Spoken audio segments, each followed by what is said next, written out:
안녕하세요. 재테크 들려주는 은행원 이과장입니다. 이 아파트 매매하려고 하는데 대출 얼마 나와요? 대출을 받으러 은행에 오시면 많이들 궁금해 하시는 질문인데요. LTV, DTI, DSR. 용어만 들어도 복잡하고 어려워 혼자 계산해 보기 힘드셨을 겁니다. 제가 실제로 고객님들께 상담해 드리는 순서 그대로 영상을 제작해 보았습니다. 내가 사고 싶은 집의 현재 시세가 5억 2천이라고 가정해 볼게요. 내가 아파트를 5억 2천에 매매 계약을 했다고 하면 은행에서 얼마를 빌려줄까요?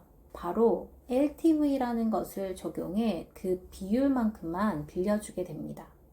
즉, LTV라는 것은 담보가를 기준으로 얼마를 빌려줄지 결정하는 지표라고 생각하시면 되는데요.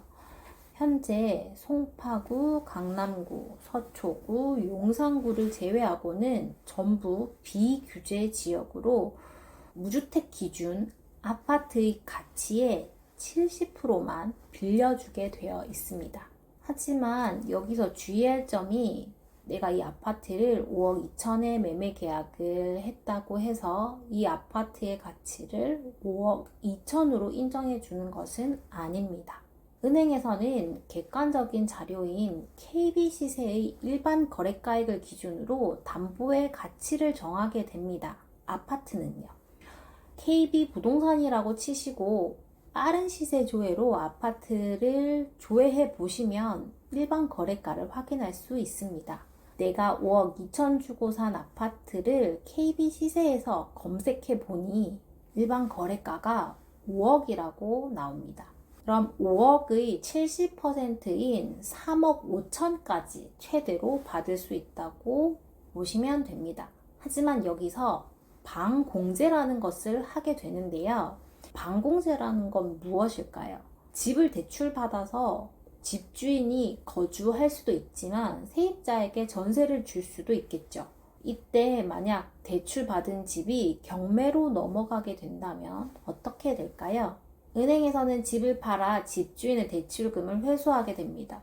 은행에서 대출금을 회수 후 남는 돈이 없다면 전세 보증금을 내고 들어온 세입자는 보증금을 받을 수 없는 경우가 생기기도 하는데요.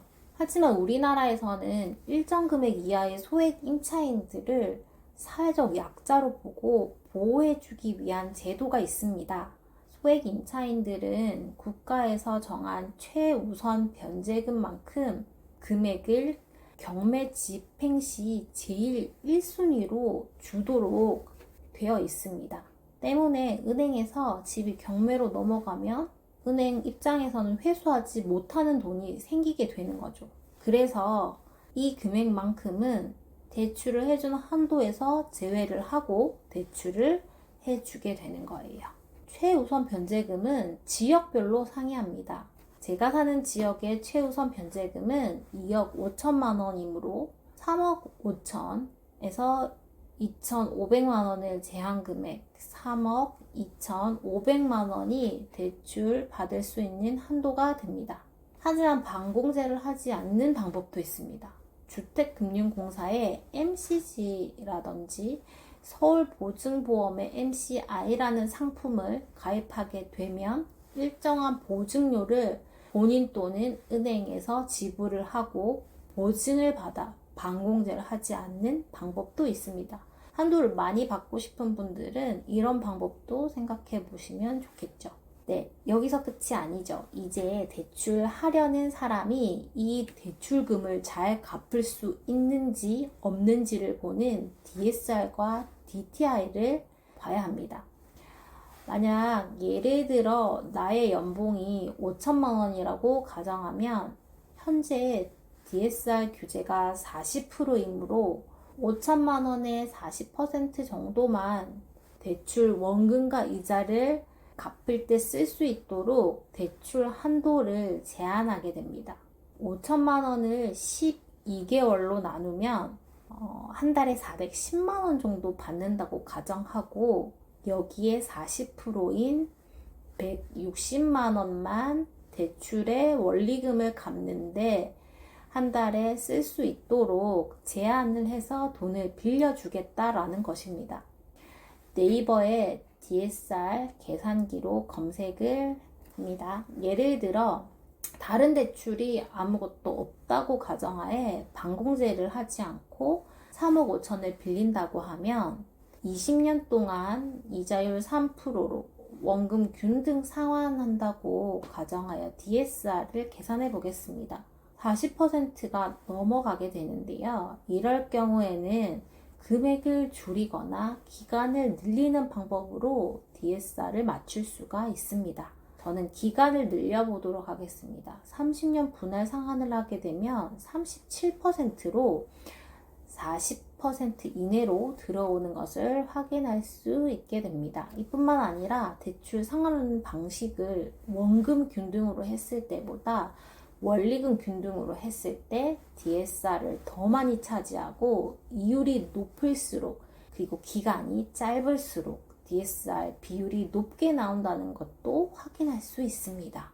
요즘은 주택담보대출이 40년도 가능하고 신혼부부나 연령에 따라 50년도 가능한 상품이 있으니 DSR이 안 나올 경우 이렇게 기간을 조정해 보는 것도 방법입니다. DTI라는 것도 보게 되는데 DTI 경우 DSR보다는 조금 완화된 지표라고 보시면 됩니다.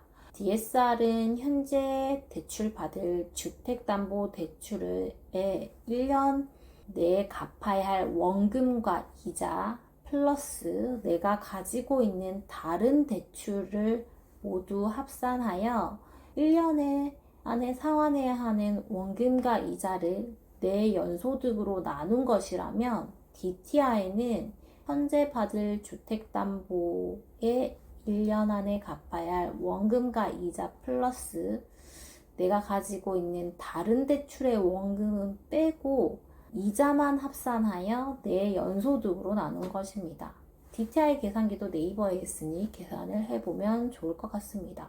여기서 또 하나 확인해야 하셔야 되는 게 있는데 바로 세금과 수수료입니다.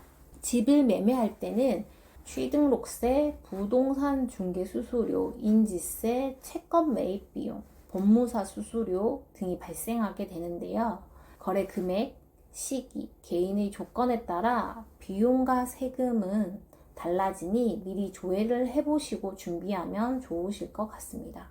5억 2천의 집을 살 때 세금 및 수수료로 1,000만 원 정도 잡고 은행에서 3억 5천을 대출 받는다면 내가 준비해야 할 돈은 1억 8천 정도의 수준으로 결정됩니다. 은행에서는 자세하게 알려주지 않았던 어려운 내용들 쉽게 풀어 영상으로 제작해 보려고 합니다. 구독 부탁드립니다. 감사합니다. 좋은 하루 되세요.